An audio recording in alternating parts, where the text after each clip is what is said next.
This might look like your classic Texas brisket, but there's a secret in this bark: coffee. Let's see if it works.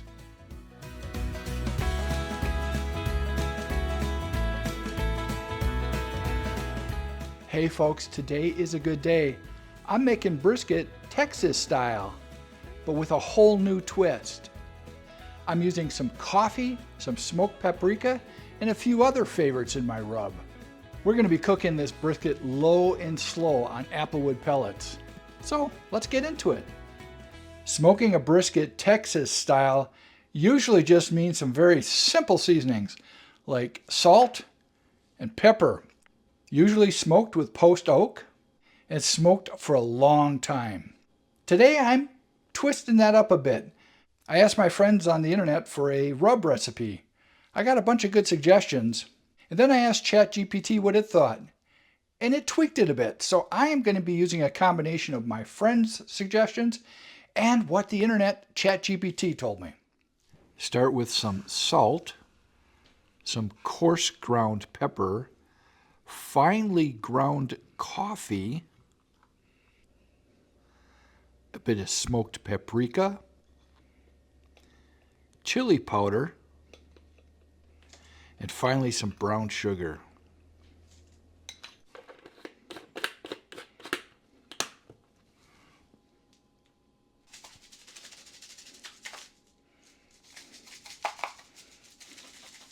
All right, I have that mixed pretty darn good. Time to trim that brisket, and we're gonna rub it.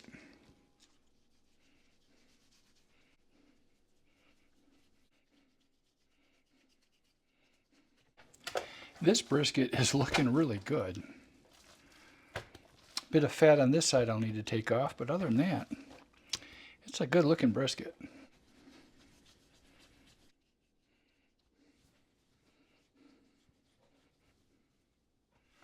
All these trimmings will go to good use. Okay, I think we have a really nice looking brisket here. I know this is controversial. I'd like the rub to stick a little bit better, so I'm putting a bit of mustard on here.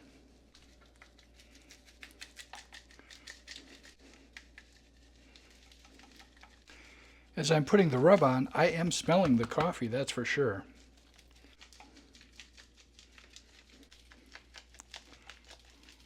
We are going to put this in the refrigerator and let this marinate overnight in these beautiful seasonings. Tomorrow morning, we're going to get up early, put this on the smoker, and have a nice long smoke all day long. Good morning.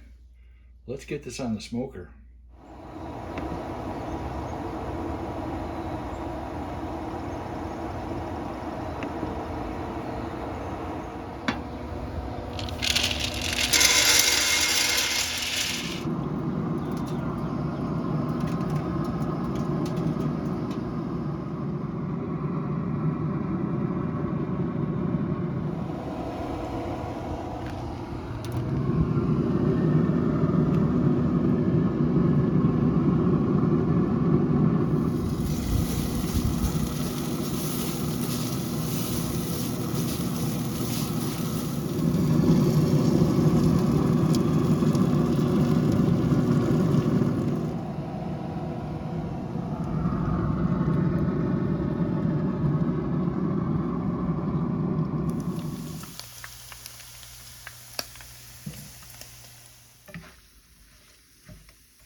Got to our 165 degrees Fahrenheit.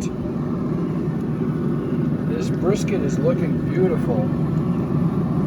Deep dark color. Time to wrap it.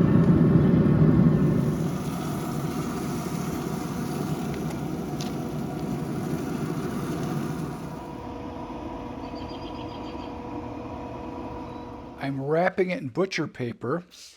I'm going to moisten the paper to make it nice and pliable so it wraps around the brisket really nicely.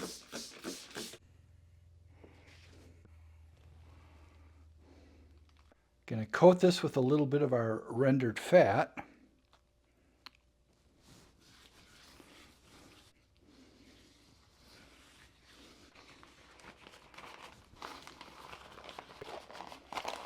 This is messy work, but you know what? It's going to make it so good.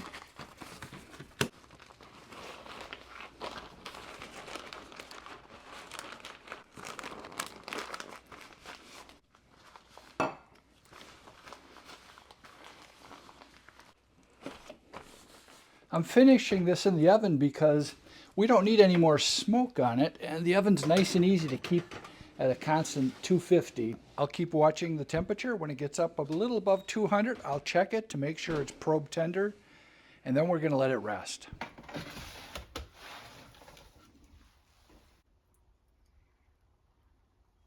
I probed it in a few places, and it is tender. I have a warming function on my oven. I'm going to put it down to 140, and we're going to let this rest for a couple hours in the oven. It's been resting for 2 hours now. Let's check it out. Oh my goodness. Oh. Yeah. Holy cow.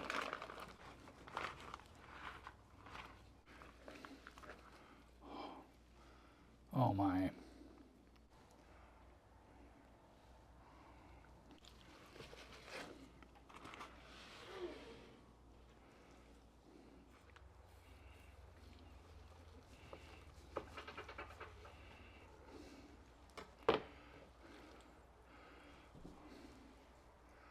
Oh my goodness. That is so good looking. And so juicy.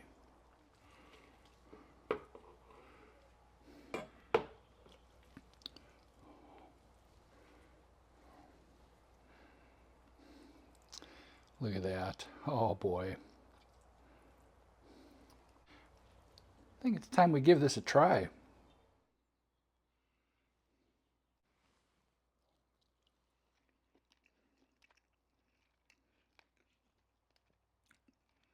So good. Wow.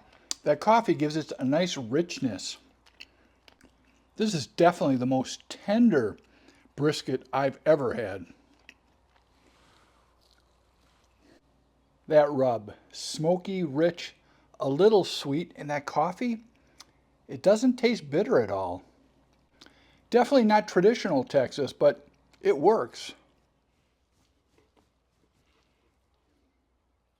Those flats look good.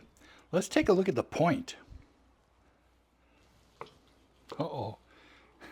That was smooth.